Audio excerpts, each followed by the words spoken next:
આપણી સમક્ષ સાયન્સ વિજ્ઞાનનો એક પ્રોજેક્ટ મોડેલ અહીંયા આપણી ધોરણ 8ની વિદ્યાર્થીની બાળ વૈજ્ઞાનિક હની કે જે તમને વિસ્તૃતમાં આ વિજ્ઞાનના મોડેલ વિશે તમને માહિતી આપશે.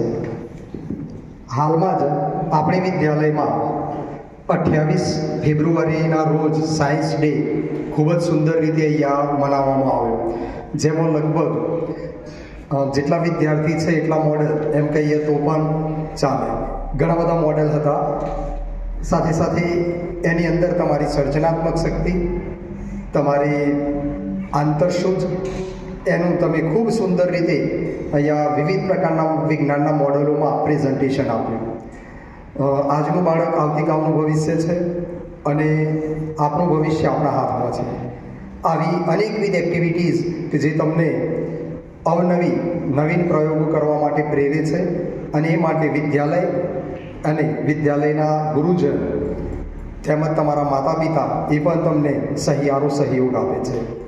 તમારી જે રચનાત્મક અને સર્જનાત્મક શક્તિ છે એનું અહીંયા ખૂબ જ સુંદર નિરૂપણ ડેમો તમે જોઈ શકશો. આપણા મોડેલનું વિજ્ઞાનના પ્રયોગના દિવસે જે પ્રેઝન્ટ કર્યું એનું નામ છે એસિડ રેઇન. તમે જાણો છો એસિડની વરસાદ થાય, હે ને? તમે સાયન્સમાં ભણો છો એટલે ખ્યાલ હશે કે એસિડનો વરસાદ થાય. તમે જલચક્ર વિશે પણ જાણો છો, હે ને? જલચક્ર કેવી રીતે કામ કરે છે, હે ને? પાણીનું બાષ્પીભવન, ઘનીભવન, વરસાદ, આ દરેક પ્રોસેસ તમે જાણો છો. જેમાં આપણે ખરેખર વિચારવા જેવી બાબત છે કે આપણા માણસ અમાનવીય કૃત્ય જ્યારે કરે, પર્યાવરણનું સંતુલન જ્યારે ખોરવાય અને ત્યારે જે પરિસ્થિતિનું નિર્માણ થાય છે એ પરિસ્થિતિ ક્યારેક માણસો માટે, જીવજંતુ, પશુ પંખી એ તમામ માટે ક્યારેક ખૂબ જ પરેશાની અને મુશ્કેલીઓ ઊભી કરતી હોય છે અને આપણું જીવન ખોરવાતું હોય છે. આવું ભવિષ્યમાં ન થાય. આવું થાય છે શેના કારણે, એ માટે કયા પરિબળો જવાબદાર છે, એ સંપૂર્ણ માહિતી આપણી વિદ્યાલયની વિદ્યાર્થીની આપણને આખા પ્રોજેક્ટ વિશે વિસ્તૃતમાં માહિતી આપશે. હની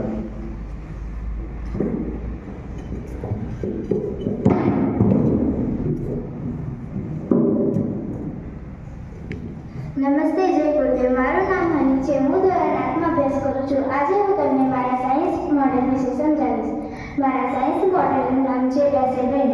શું તમે જાણો છો, વાહનોના અને પ્રદૂષણના કારણે જે ધુમાડા અને કચરાના લીધે જે